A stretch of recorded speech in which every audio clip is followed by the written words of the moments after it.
আসসালামু আলাইকুম এভরিওয়ান, কি অবস্থা সবার? কেমন আছো সবাই? আশা করি সবাই ভালো আছো। সো ওয়েলকাম টু এমএস রাত ব্লগ গাইস। সো এখন আছি খুলনা শহরে।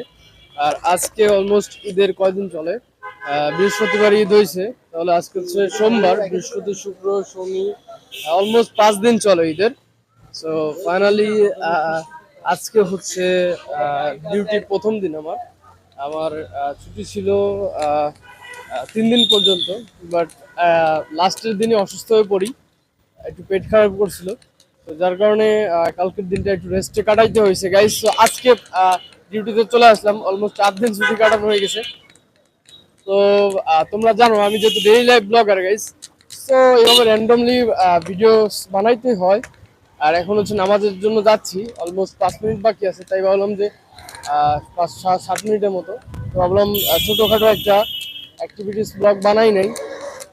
তো এখন গাইস যেহেতু নামাজের জন্য আসছি, নামাজে যাব, তো তার আগে তোমাদের সাথে কিছু কথা শেয়ার করে নিই। যেটা হচ্ছে, আমি ঈদের আগে রামিসা হত্যাকাণ্ড নিয়ে একটা ভিডিওস বানাইছিলাম। তো সেই বিষয়ে কিছু কথা, যেটা হচ্ছে ঈদের উৎসবে আমরা কিন্তু অনেক কিছু ভুলে গেছি, আমাদের দেশে কি হয়েছে না হয়েছে। কিন্তু গাইস, আমাদের কিন্তু এগুলা ভুলে গেলে চলবে না, আমাদের এগুলা সবসময় মাথায় রাখতে হবে।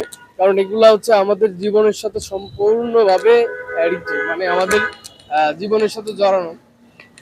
কারণ গাইস, একটা বাচ্চা মেয়ের প্রাণ কতটা নিষ্ঠুরতার সাথে গেল, এটা তো আমরা আহ, সবাই দেখছি, তাই না?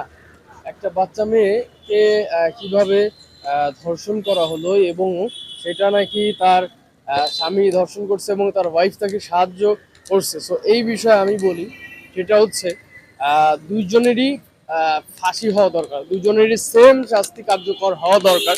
তো তোমরা কি মনে করো সেটা কমেন্টস করে অবশ্যই জানাবা। আর কমেন্টস করলে যে তাদের ফাঁসি হয়ে যাবে এমনটা না। সো আমি তোমাদেরকে আবারও মনে করিয়ে দিলাম যে এটা নিয়ে কিন্তু দমে থাকা যাবে না, বা আমাদেরকে ভুলে যাওয়া যাবে না যে না, আমরা একটা ঈদ পার করছি তাই বলে সব ভুলে খাইছি এমন নয়। আমাদের সবকিছু মাথায় রাখতে হবে, কারণ আজকে সেই রামিসার বাবা তার সন্তানকে হারাইছে, তার মেয়েকে হারাইছে, তার মা হারাইছে, তার বোন তার ছোট বোনকে হারাইছে। এরকম আমাদেরও দিন আসতে পারে, ঠিক আছে?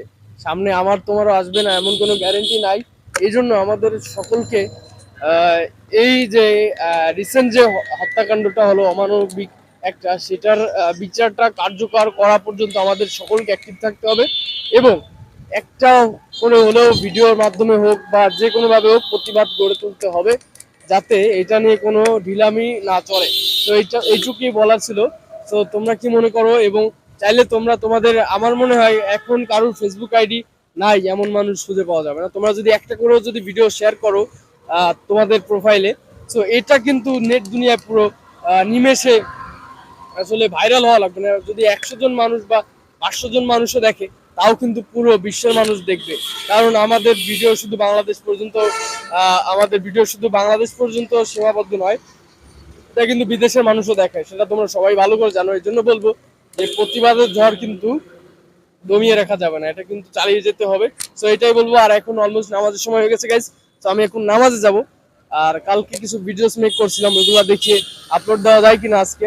সো গাইস, আমার ইউটিউব চ্যানেলে যারা নতুন আছে অবশ্যই আমার ইউটিউব চ্যানেলটাকে সাবস্ক্রাইব করে সাথে থাকবা। আমি ডেইলি লাইফ ব্লগার গাইস, আর পাশাপাশি কন্টেন্ট ক্রিয়েট করার চেষ্টা করি, যেহেতু চাকরি লাইফে আছি গাইস, সবসময় পারি না ব্যস্ততার কারণে। সো তোমরা যদি আমাকে এভাবে সাপোর্ট করে যাও, আর যদি ভালো লাগে অবশ্যই চ্যানেলটিকে সাবস্ক্রাইব করে রাখবা। আর এটা কিন্তু আমার ফেসবুক পেজেও যাচ্ছে, ফেসবুক পেজটা একেবারেই নিউ।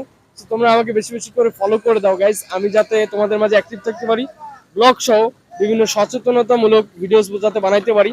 তোমরা আমাকে সেজন্য সাপোর্ট করো। তো আমি এখন নামাজে চলে যাব। তো সবাই সাথে থেকো, আল্লাহ হাফেজ।